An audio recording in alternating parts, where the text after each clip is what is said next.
Bismillahirrahmanirrahim. Assalamualaikum warahmatullahi wabarakatuh. Salam sejahtera untuk kita semua, rekan-rekan CPL dimanapun berada. Bagaimana kabarnya? Semoga dalam keadaan sehat walafiat ya, teman-teman semuanya.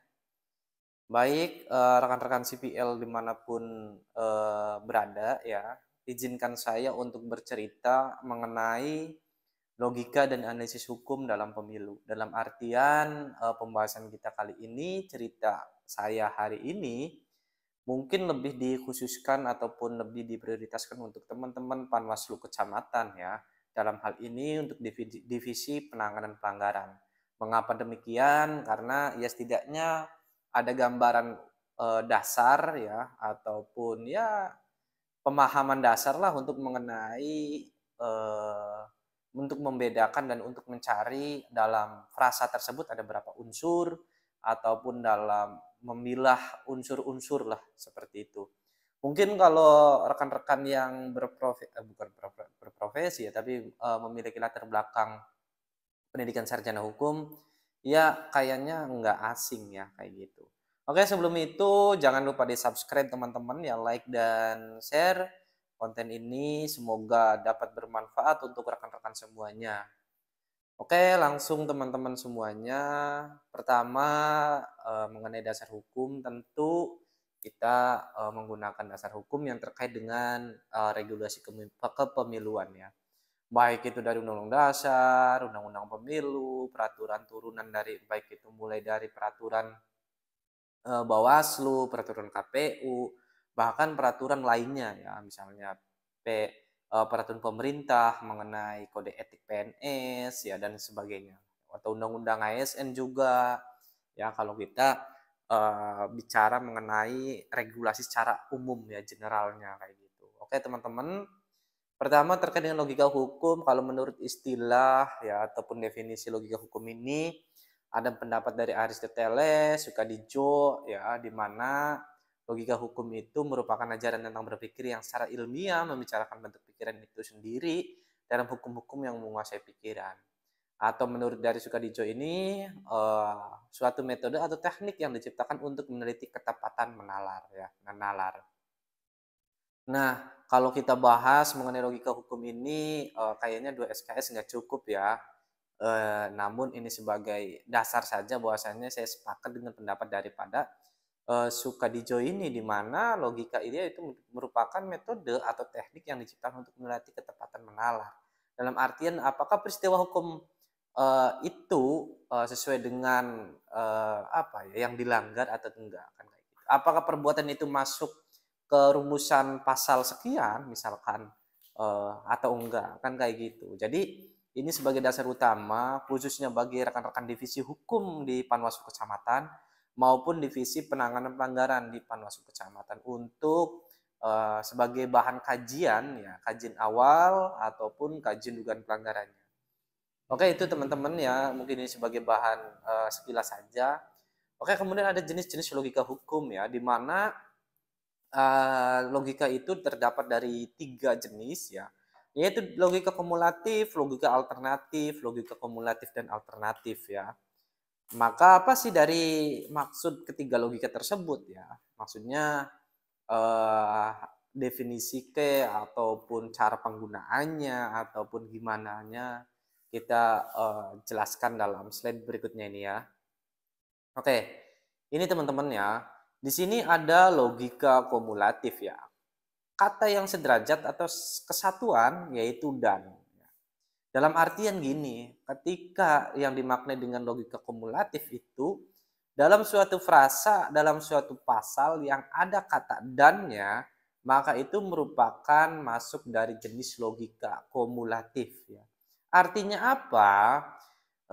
Dari kata sebelum penghubung dan dengan kata setelah penghubung dan itu merupakan satu kesatuan dan harus dibawa kayak gitu. Tapi kalau hanya satu saja yang masuk ya itu nggak bisa masuk ke rumusan logika kumulatif ini kan kayak gitu.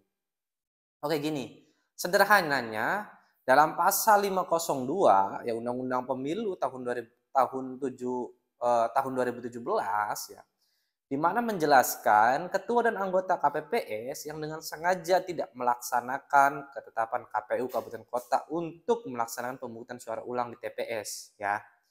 Maka kalau kita melihat dari rumusan frasa ini, ya teman-teman semuanya, eh, terdapat logika apa? Maka di sini maksud dari logika kumulatif itu ada kalimat dannya.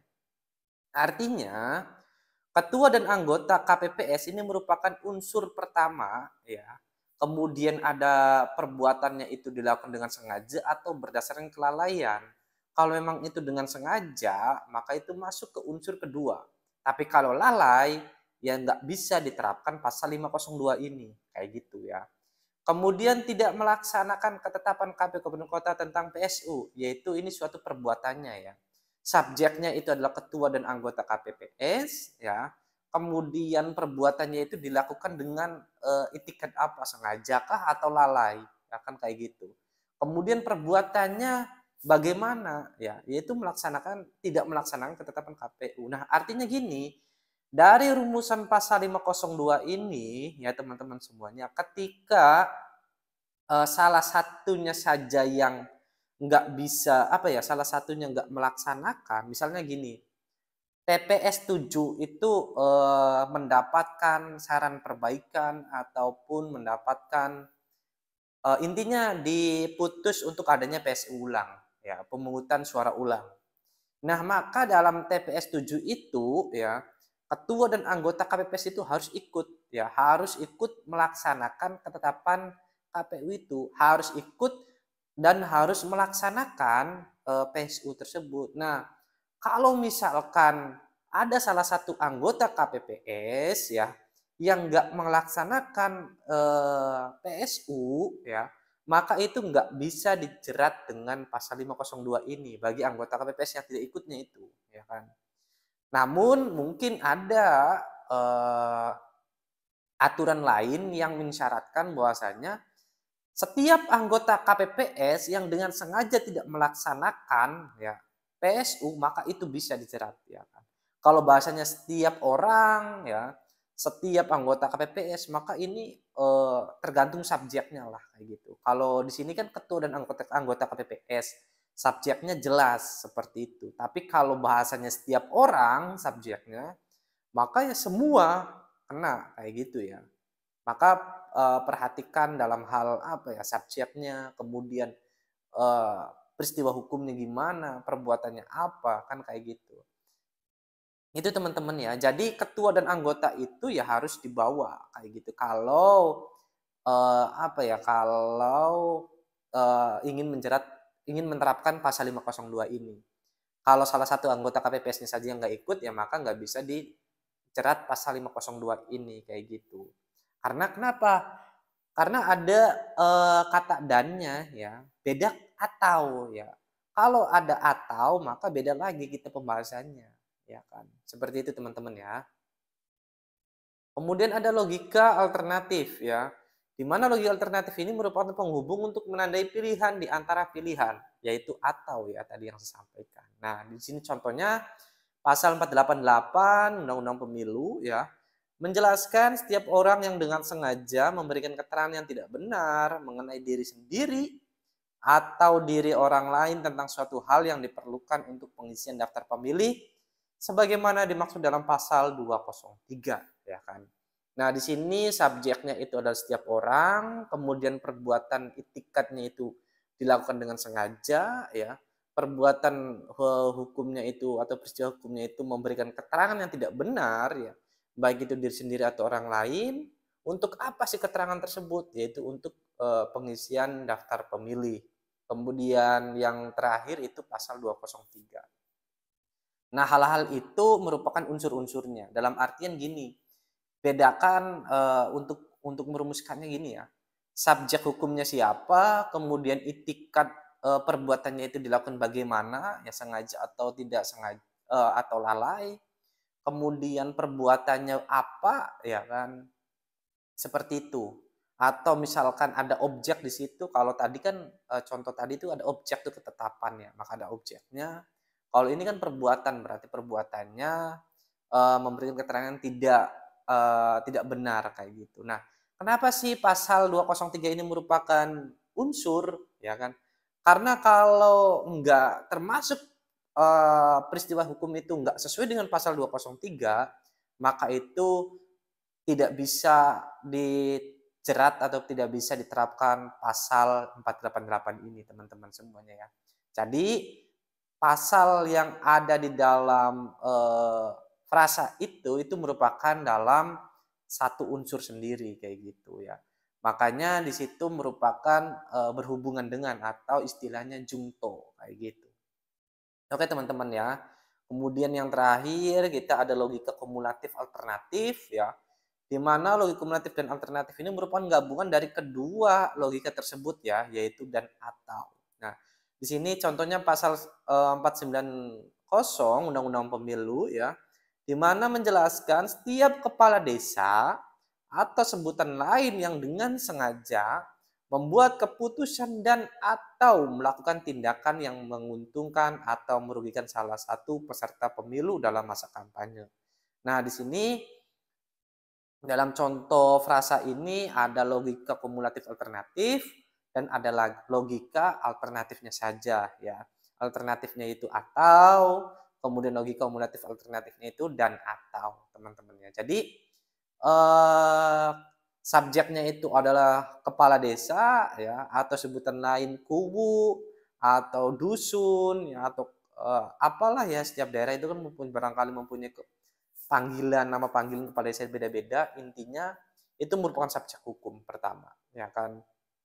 Kemudian perbuatannya itu dilakukan dengan itikat apa, dengan sengaja atau lalai kayak gitu ya. Kalau sengaja, dengan sengaja, maka itu merupakan unsur, masuk ke unsur. Kemudian membuat keputusan dan atau melakukan tindakan. Nah, di sini harus pilih ya. Bisa pilih salah satu, bisa juga kedua-duanya. Misalkan kepala desa ini membuat tindakan untuk menguntungkan pasangan calon, ya kan? Itu sudah masuk, ya kan? Atau kepala desa itu membuat keputusan dan tindakan ya, membuat tindakan dan keputusan, udah ada keputusannya ya, dituangkan dalam bentuk tertulis, kemudian dia bertindak lagi. Oh, ini udah jelas masuk kedua-duanya ya. Tapi kalau salah satunya saja itu bisa dibawa, ya kan? Karena apa? Dan atau kalimatnya, ya kan, kayak gitu. Bisa membuat dan itu bisa juga bertindak. Itu unsur ketiganya. Dan unsur yang terakhirnya itu adalah masa kampanye. Dalam artian ketika kepala desa yang saat ini ya belum tahapan masa kampanye, itu misalkan apa ya, berkerumun dengan warganya, kemudian ada kepala desa yang apa, mulai mengarahkan ke politik ya, mulai mengarahkan ke salah satu pasangan calon ataupun ke peserta pemilu, maka menurut saya itu belum masuk pelanggaran pasal 490. Kenapa? Karena dalam hal ini dijelaskan ada dalam masa kampanye. Ya, masa kampanye ini adalah tahapan kampanye. Sedangkan sekarang belum tahapan kampanye, sehingga apabila ada kepala desa yang ya dengan misalkan secara lisannya menyampaikan, udah dukung orang ini aja, calon ini karena dia orang kita dan sebagainya, ya kan. Nah, itu apakah bisa dijerat dengan pasal 490? Enggak, ya, enggak bisa. Walaupun itu masuk semua, tapi di luar dari tahapan kampanye. Ya. Tapi barangkali ada aturan lain di luar 490 yang harus mengisyaratkan bahwasanya harus bersikap netral, ataupun dari undang-undang desanya sendiri barangkali ada ya, eh, perlu dilihat lagi kayak gitu regulasi yang terkaitnya. Pada intinya teman-teman semuanya, rekan-rekan, terkait dengan kesimpulannya ya, logika kumulatif itu adalah dan, ya kan, harus perbuatan peristiwa hukum itu, subjek hukum itu harus dibawa semuanya. Tapi kalau logika alternatif ya, subjek, perbuatan hukum, peristiwa hukum itu ya dipilih saja salah satunya. Mana sih yang melakukan dan mana sih yang sesuai dengan peristiwa hukum itu? Itu bisa dibawa. Itu bisa masuk dalam dugaan pelanggaran. Kemudian terakhir kumulatif dan alternatif. Bisa pilih salah satu atau bisa kedua-duanya dibawa. Oke, itu teman-teman semuanya, semoga bermanfaat ya. jangan dijadikan sebagai pedoman, ya mari kita berdiskusi ya apabila ada perbedaan pendapat teman-teman semuanya. Namun ya, apa ya, jangan jadi pedoman yang intilah kayak gitu, tanpa melihat literasi yang lain kayak gitu. Silakan lihat literasi yang lain, bandingkan sesuai enggak apa yang saya sampaikan, kalau beda, ya mari kita diskusi kayak gitu. Kalau sama, ya kita juga diskusi. Saya menerima masukan dan kritikan dari rekan-rekan semua. Baik, terakhir jangan lupa di-subscribe, like, dan share teman-teman. Saya ucapkan terima kasih segala dukungannya. Tetap jaga kesehatan. Saya akhiri. Wallahul muwaffiq ila aqwamit thoriq. Wassalamualaikum warahmatullahi wabarakatuh.